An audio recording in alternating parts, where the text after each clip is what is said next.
गए आप। लगता है आज ऑफिस में कोई काम नहीं था, इसलिए कुछ ज्यादा जल्दी आ गए आप, है ना?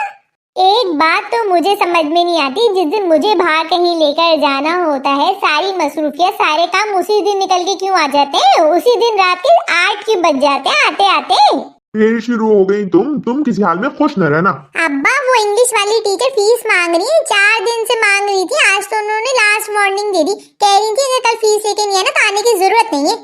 अब तुम भी शुरू हो गए अपनी माँ की तरह। ये नहीं देख रहे कि बाप बाहर से थका हारा आया, उसको बैठने तो दो, उसको सांस तो लेने दो। चाय पानी पूछना तो बहुत दूर की बात है, तुम लोग तो अपने मसले मसाइल लेके मेरे सर पे खड़े हो जाते हो। तुम्हें पता है ना, हजारों के हिसाब से मैं तुम्हारी फीसें भरता हूँ, स्कूल की, कोचिंग की। कुछ सीख भी रहे हो, कुछ आ भी रही है, सब कुछ सर के ऊपर से गुजर जा रहा है। मेरे पैसों को आग तो नहीं लगा रहे तुम। पढ़ता तो हूँ, स्कूल में भी पढ़ता हूँ, फिर ट्यूशन में भी जाके पढ़ता हूँ। बहुत पढ़ रहे हो ना तुम। तो अब मुझे ये बताओ, ये जो तुमने मुझसे अभी ट्यूशन की फीस मांगी थी, इसको इंग्लिश में किस तरह बोलेंगे?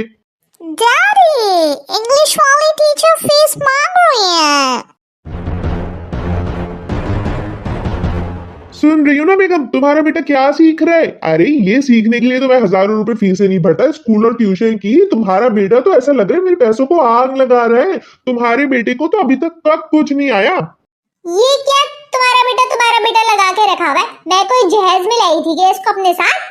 तो मैं भी इसको बरी में नहीं लेकर आया था तुम्हारे घर।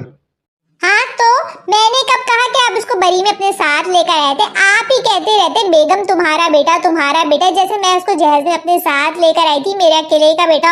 अरे भाई हमारा बेटा है, कुछ अच्छा करता है तो आप और आपके घर वाले क्रेडिट लेने को खड़े हो जाते, लेकिन अगर कुछ बुरा करते तो माँ के ऊपर डाल देते।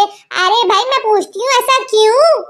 क्योंकि बच्चे की टोटली जिम्मेदारी एक माँ पे होती है। बच्चे की तरबियत करना, उसको माशरे में उठने बैठने के लायक बनाना, उसको अच्छे बुरे की तमीज कराना एक माँ की जिम्मेदारी होती है। और अगर कोई बच्चा गलत करता है तो लोग उसकी माँ को ही बोलते हैं। अब ये किस किताब में लिखा है कि बच्चे की पूरी तरबियत की जिम्मेदारी एक माँ पे होती है? अरे बाप क्यों नहीं कर सकता? बाप तो इंग्लिस्तान में बैठा है जो बच्चे की तरबियत नहीं कर सकता। अच्छा चलो मान भी लिया कि माँ की जिम्मेदारी है, तो उस हिसाब से देखा जाए अगर बच्चा गलती से अच्छा निकल जाए या उसकी कोई आदतें अच्छी हो तो तारीफ की हकदार भी फिर माँ को होना चाहिए ना। उस वक्त बाप दादा चचा फुप्पी दादी निकल आती तारीफ वसूल करने। ये आप ही लोग हैं जो बच्चों को शुरू में लाड और प्यार करते, बेजतरफदारी करते, उनकी हर बात मानते, बच्चों को जिद्दी बना देते हैं। फिर जब बच्चों की आदतें पुख्ता हो जाती है तो कहते हैं कि माँ ने ऐसी तरबियत की है, माँ को तो तरबियत करनी नहीं आई, माँ ने बच्चा बिगाड़ दिया। सारा का सारा तरबियत कर मलबा ला के माँ पे डाल देते। डालो भाई डालो, माँ की पतली गर्दन है ना, सब डाल दो। इसे कहते करे कोई भरे कोई।